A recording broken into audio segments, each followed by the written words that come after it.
Mirandy and Brother Wind by Patricia McKissack, illustrated by Jerry Pinkney.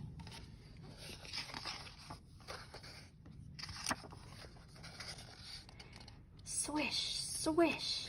It was spring and Brother Wind was back. He come high-stepping through Ridgetop, dressed in his finest and trailing that long, silvery wind cape behind him.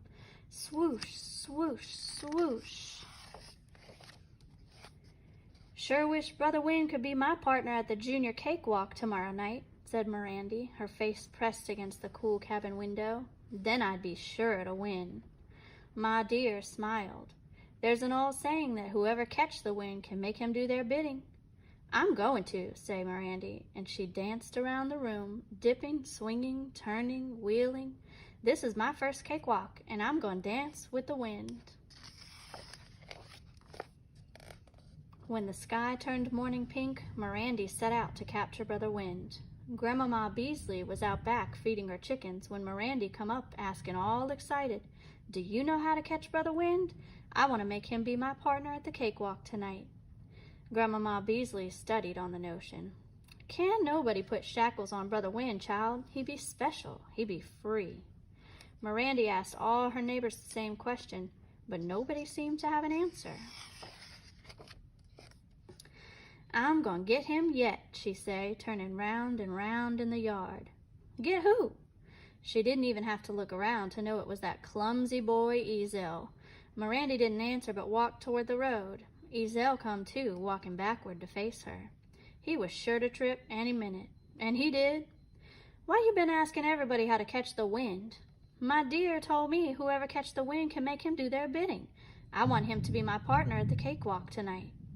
"But I thought After a moment, Ezel flashed his good-natured smile. His eyes sparkled like sun glints on branch water. He say, "What do you think Orlinda would say if I asked her to be my partner?" "Orlinda? Skinny Orlinda? Ask her and find out," said Mirandy, and she strutted away.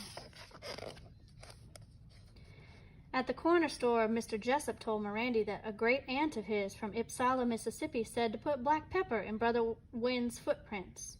That would make him sneeze. While he's busy sneezing, slip up behind and throw a quilt over him.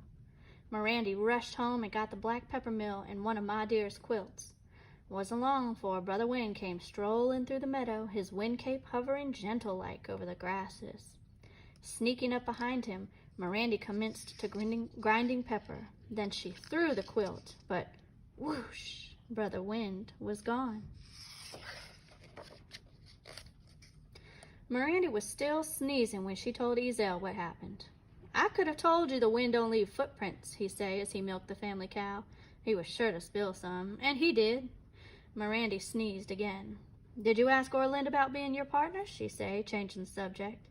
"Sure did, and she said—" "I don't care what she said," Mirandy interrupted and rushed away. Following the creek downstream, Mirandy come to Miss Poinsettia's whitewashed cottage. Talk had it that Miss Poinsettia wasn't a for-real conjure woman like the ones in New Orleans, but didn't nobody mess with her, just in case talk was wrong. Miss Poinsettia welcomed Mirandy inside. "Your people don't approve of conjure. Why come you here?" she said.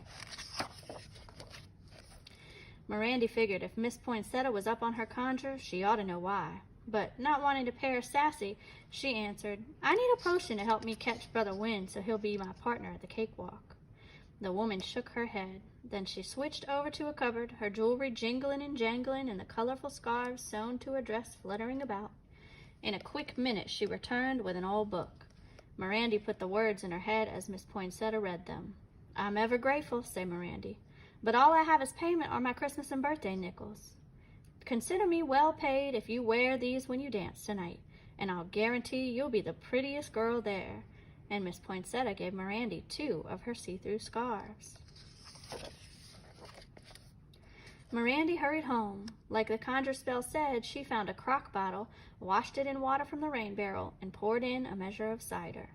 Then she made her way to the big willow down by the branch and set the bottle on the tree's north side. Nothing left to do but wait. Before long, Brother Wind come out of the woods. Mirandy had never seen a body stand so tall or hold his head so high. The conjure was working. He smelled the cider. With a big whoosh, he jumped into the bottle. "I got you!" Mirandy pushed in the cork and danced round and round. But when she looked, Brother Wind was on the other side of the branch, bent over laughing. Then, flicking the tail of his wind cape, he vanished. Swoosh. "How did he get in and out of that bottle so fast?" she asked Ezel at the woodpile. He'd pulled the wrong log and the whole pile had come crashing down on him. Mirandy was helping him restack it. "What am I going to do?" Ezel laughed. "Looks like you're going to need a partner." Mirandy got purely upset. "You laughing, but just wait. I'll catch him yet," she shouted, and left in a huff. The cakewalk was only a few hours away, and Mirandy was moping on the front porch swing when Brother Wind swooped over the hedges, kicking up dust. He leaped over the lilacs, around the snowball tree, and into the barn. While he was inside shaking the rafters and scaring Ma Dear's hens, Mirandy slipped up quiet-like and slammed the door. No way for him to get out, 'cause Pa had stuffed all the cracks. "I got you," she said, clapping her hands. "Now you gotta do whatever I ask." At dusk, the neighbors from the ridge started gathering at the schoolhouse, everybody dressed in their Sunday best.